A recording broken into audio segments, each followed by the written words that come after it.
My daughter and my son, they both went and met MS Dhoni sir on a stage.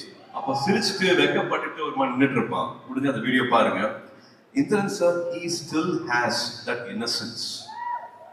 அந்த அமைதியும் அந்த ஒரு இன்னசென்ஸும் வந்து அவர்கிட்ட இன்னுமே இருக்கு.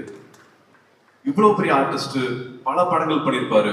எனக்கு கேரவேன் இருக்கா, எனக்கு கொடை கொடுத்தாங்களா, எனக்கு தண்ணி கொடுத்தாங்களா, எனக்கு சாப்பாடு வந்துச்சா, எனக்கு எங்க உட்கார வைக்கிறாங்க, எதுவுமே பார்க்க மாட்டாரு.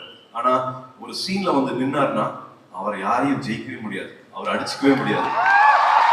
He had abundance of energy. He's a wonder. He surprises you every time. என்ன சீன் கொடுத்தாலும் சரி, எத்தனாவது டேக்கா இருந்தாலும் சரி, ஒரு 200 பேர் இருந்தாலும் சரி, அவர் தனியா தெரிவாரு.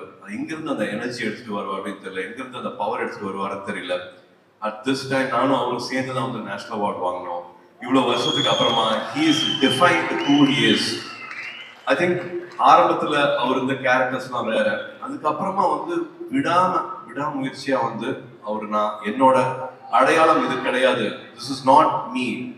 நான் வந்து ஒரு டெய்லரா என் வாழ்க்கை ஆரம்பிச்சிருக்கலாம், காஸ்டியூமரா இருந்திருக்கலாம், பட் ஒரு ஆக்டரா என்னோட வாழ்க்கை இதோட மட்டும் நின்றக்கூடாது அப்படின்ட்டு திரும்பி அவரை ரீஇன்வென்ட் பண்ணி அதை ஒரு ஹாஃப் பிளைண்டா வந்து ஒரு த்ரில்லர் ஒரு கில்லர் மாதிரி ஒன்று பண்ணியிருப்பாரு.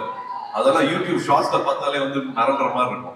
So he's been an inspiration for me on this set, and again to see him go back and I think ஒரு 7th standard exam இப்ப மறுபடியும் எழுதிட்டு இருக்காருன்னு நினைக்கிறேன்.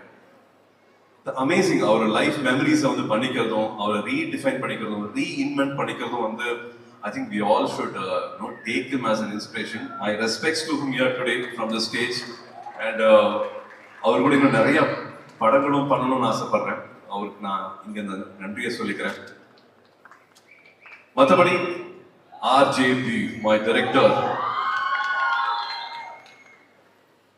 I've said this before, எல்லாமே வாழ்க்கையில வந்து ஒரு ரோல் தான் பண்ண முடியும், but he is again defined what you can be every time. ஒரு ப்ரொஃபஷனலையும் வந்து அதுல பெஸ்ட்டை வந்து கொடுத்துட்டு அடுத்த விஷயத்துக்கு போயிட்டே இருக்காரு.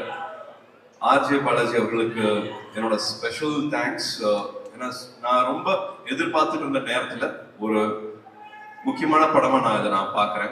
இது வரைக்கும் ஒரு 4-5 years முன்னாடி பண்ண படத்துக்கும் இந்த படத்துக்கும் ஒரு நிறைய வித்தியாசங்கள் இருக்கும். First half will be emotional courtroom drama, and second half will have multiple theater moments. நீங்க என்ஜாய் பண்ற மாதிரி, கை தட்டுற மாதிரி, ரசிக்கிற மாதிரி பல மூமெண்ட்ஸ் வந்து I think Nomi has created and it has worked well. அவரோட கோரும் அதுதான். எமோஷனலா இருக்கிற சீனும் ரொம்ப உண்மையா இருக்கும், ஒரு லாஃப்டர் இருக்கு, ஒரு சிரிப்பு இருக்கு, தியேட்டர் வந்து என்ஜாய் பண்ண வைக்கணும்னா அதுலயும் வந்து ஒரு 100%